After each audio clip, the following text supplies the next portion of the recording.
Hi guys. For those of you who don't know me, my name is Miss McClellan. I teach the upper levels of English here at Allegro, English 3, English 4, AP, and dual credit. But I used to teach English 1 my first couple of years here at Allegro. And when I was teaching English 1, we always did a big poetry unit with a project where we would study different types or genres or styles of poetry and then try to write our own in that style. And one of the things that we looked at, one of the styles of poetry used what we call a metaphysical conceit, which is essentially when you take a really tangible, concrete object and use that to represent an abstract concept. And if you stay at Allegro all through high school, we will definitely learn more about this in English 4. But it sounds kind of complicated and is kind of complicated. It can be tough to do, but it can also be a lot of fun and really creative. And when I was explaining this to my class, just kind of off the top of my head, I said, for instance, if you write a poem about an avocado, but you use that to represent the abstract concept of loneliness. It was just something I said off the cuff, but a couple of students took that and ran with it, and they did write poems where avocados were representative of loneliness. And I thought that was really cool and creative. So I decided that I wanted to write one about that too. And this is what I came up with. And this poem is called Soft Green Meat. Pressing down firmly into the dark green skin, I sliced the fruit in half and scooped out the tawny pit with a thump and a roll onto my kitchen counter.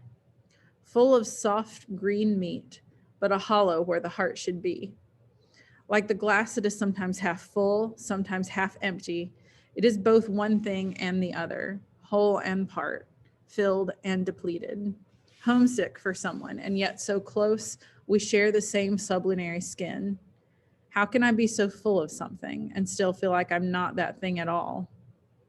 I'm on fire with fever and chilled to the bone. I'm starving, empty, but my body is full of things: heart, lungs, liver, blood, boiling to the brim. I'm confident and self-sufficient, whipping people into shape with a lashing of my tongue, crumbling mountains with my stony stare. And yet I dissolve into diffident mist in the face of the humbling question. Christ, let me pack that ice back up around the fire in my fickle belly. Things get built up to be life-changing, mountain-moving, and I get prematurely, illogically sad when I consider how earth-shatteringly normal it could all turn out to be. A bird is beautiful and curious, winged and wild, but inside a cage will rend its own plumes in restless captivity. A solar eclipse is dark by definition, but we cannot turn our eyes upon its blinding diamond ring. My head is full of quarrel, but empty of the necessary words I need to muster up, parse together, draw from my toes and thread them through veins and ventricles, push them out my reluctant throat, send them out into the world to survive on their own and hope someone can find a use for them before they oxidize and shrivel and rot and can never be good again.